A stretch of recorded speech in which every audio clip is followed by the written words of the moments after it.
Hello everyone, I just got a parcel from Amazon about this wonderful detailed map. It's highly detailed, unbelievable. It's in German, I bought it from, well, it's not German, I bought it from Austria.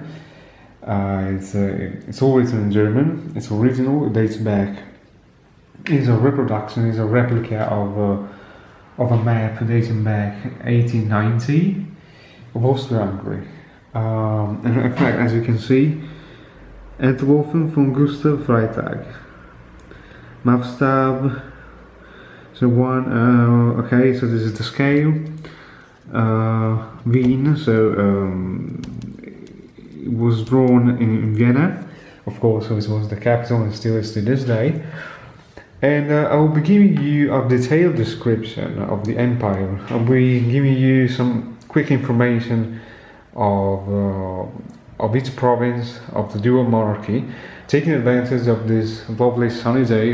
I am currently in my kitchen, so my kitchen faces west, so I'm taking advantage of sunlight. So I thought it was best to make this video to take advantage of sunlight. Okay, enough talk. Let's begin talking about Varberg. The same reason which still exists to this day. It is Austrian Swabia, so it is what remains of back then further Austria or further Österreich. So folks from there don't really consider themselves Austrians. They have always been part of the Habsburg dynasty, territories, but even to this day they think they are Swabians. So culturally speaking, more close to the ones living in Switzerland, German-speaking Switzerland, or Baden-Württemberg. Important towns include Bregenz, Feldkirch, Dornbirn. Okay, I'm not really pronouncing them correctly because I'm not German-speaking. The name comes from the massif of Arlberg. Svalberg means before the Arlberg massif, much like Transylvania, which means before the roots of the Carpathians. Okay, then let's switch to Tyrol. Let's move on to Tyrol. Tyrol. This is the historical Tyrol from Trento, which was called also West Tyrol, so the Italian-speaking part of Tyrol. Rovereto, you go, etc. So from Garda Lake to Kufstein, which still is to this day. Well, I don't know if you can see it. Well, this is Kufstein. This is the northernmost city in Tyrol, bordering Bavaria. And in fact, as you can see, this is Bavarian still to this day. You got Boden, you got Trent, which is Trento. So the linguistic border, more or less, is here. Okay. You got some parts which are Latin speaking. Here, Cortina. Okay, so this is the Italian speaking. So this is the Latin speaking parts of Tyrol. They also speak German and Italian. Then let's move on to Salzburg. So Salzburg borders, even to this day, are those of the formerly Archbishop of Salzburg. So before Napoleonic Wars. In Salzburg, which had always been close to the Kingdom of Bavaria, and before it was an electorate and a duchy. Well, I'm not going on. That's another topic. It was a religious land of the Holy Roman Empire. So the Archbishop was the Prince Elector, so the effective ruler of this part in Austria. It was not part of the Archduke of Austria. Then, after Napoleonic Wars, it was ceded to the Empire of Austria. And borders are still nowadays those of the diocese, of the Archdiocese of Salzburg. We got Carentan, which is Carinthia, and the capital city Klagenfurt. So borders are different because they include this tiny part here, which is Slovene speaking. Okay, and it also includes this tiny part, Talvis and Pontefel. Pontefel now and Talvis were ceded to Italy after with the Treaty of Saint-Germain.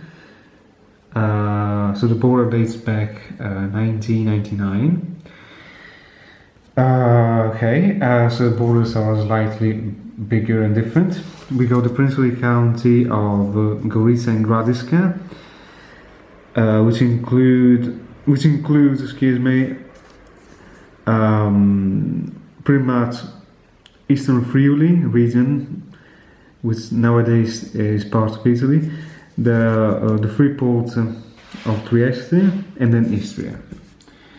We got Carniola, which is Crane in German, Laibach, which is Ljubljana. So borders are different, of course. All these lands were in personal union with the Kaiser, so with the emperor. We got Steiermark, which is Styria, and the capital Graz or Gradec. And more or less the linguistic border nowadays, it is along the river Mur, which is here.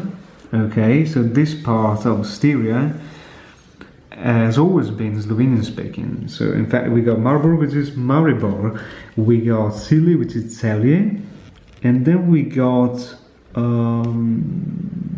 somewhere here Lasko village, which is known for its wonderful beer. Okay, then we got Niederösterreich, which means Lower Austria, which is the region of Vienna. We got Oberösterreich, which is the region of Linz. And here you got the Hitler birthplace, Braunau am Inn, Braunau over the Inn River. And this part used to be part of Bavaria. So the inner Vita, that was ceded to Austria after the War of Bavarian Succession. We got Bohemia, which was a kingdom in personal union with the Habsburg. Prague, Praha, which still is the historical capital of Bohemia.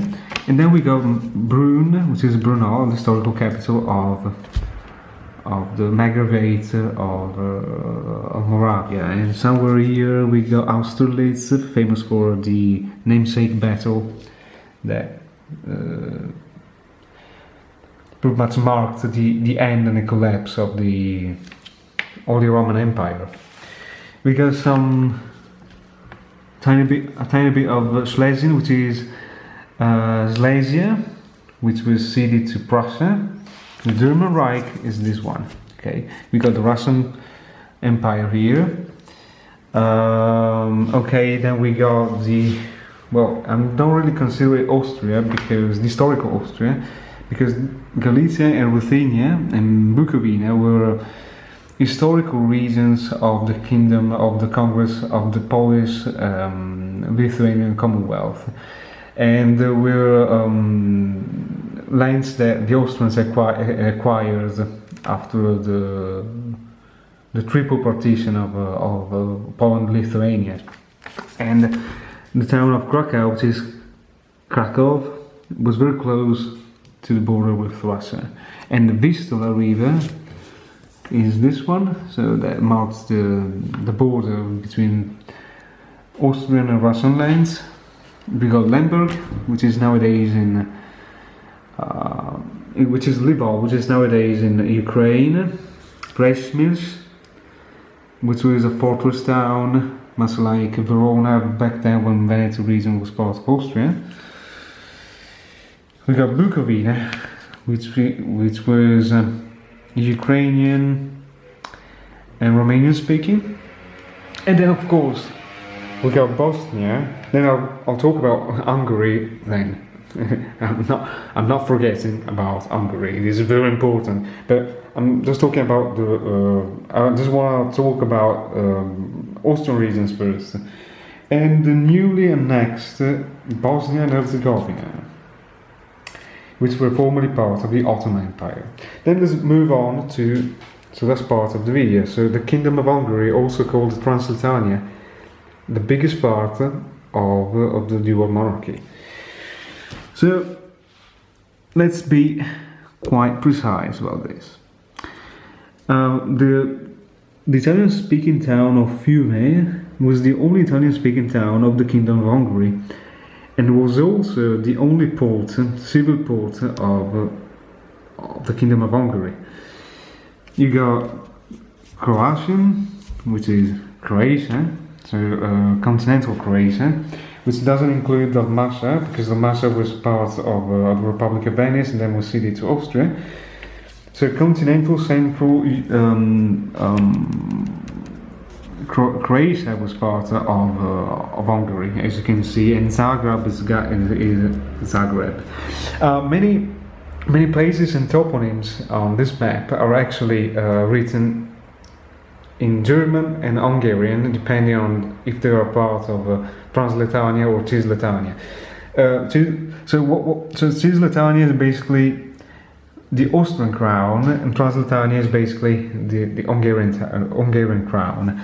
And the river I'm talking about is the Leita, as you can see, which is the border, which was the border actually between the two crowns. Nowadays, the river Leita and the region of Burgenland, which has always been German-speaking, except for Sopron, is now part of Austria. So a tiny piece of historical Transylvania is now in Austria. We got Hungary, which is huge, which used to be huge before the Treaty of Trianon. So we got northern Serbia. The border was more or less okay. So Szeged is Szeged, so Szegedin.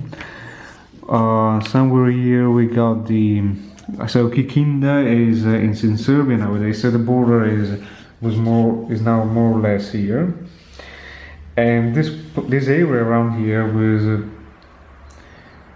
majority Serbian. We got Slovenian Prekmurje region here.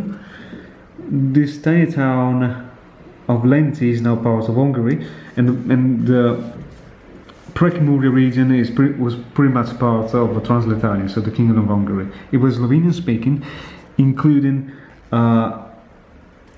Szentgotthard, which is St. Gotthard. We got then Slovakia, which is here more or less. So here we got Poznan. As you can tell by the position on the map, this is Bratislava or Pressburg in German. Budapest, which used to be two towns, Buda and Pest, so the upper part and the lower part. The upper part was German speaking and the lower part was Hungarian speaking, Magyar speaking. So this map is very detailed, as you can see. It is wonderful, no words to describe the beauty of this. Then of course we got the Shekerland.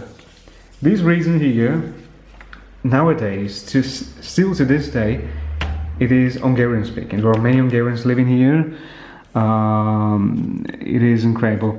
Kozvar, of course, Hungarian Magyar phonetics are very difficult. So I'm not very. So the border of nowadays Hungary run along the river Drava here. Of course, Szeged, and then Debrecen, and of course they get here.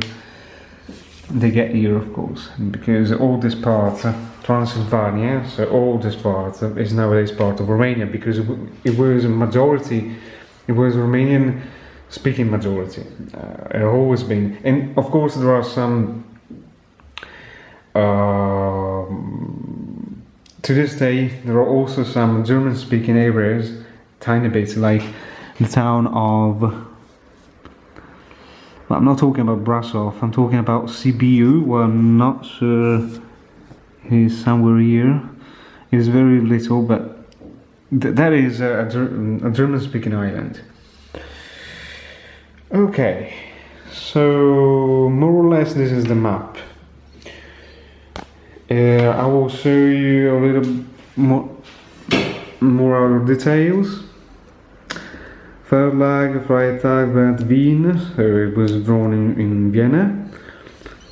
So Gustav Freitag was probably the cartographer. I don't speak German, but I can read it, so yeah, he was probably the cartographer, so the geographer that drew this wonderful map. And of course, considering the date, it is very detailed, it is very well done. Considering the date and the period in which press was not very advanced. So now we got, of course, this is not a physical map, this is a political map of Austria Hungary. I mean, I know this map like my pocket. I know this map as good as my pocket. So I just wanted to show you some details. So if you're interested in this, you can buy it. I bought it from Austria. The price was quite reasonable, 10 euros. Okay, this is a facsimile because it is not the original map. The original map is probably stored in some museum or something. Yeah, and that's pretty much it. That's pretty much it for the Austro-Hungarian map. I'm not sure if more videos about this topic will follow in the next months. Well, I'm not sure if I feel like doing them.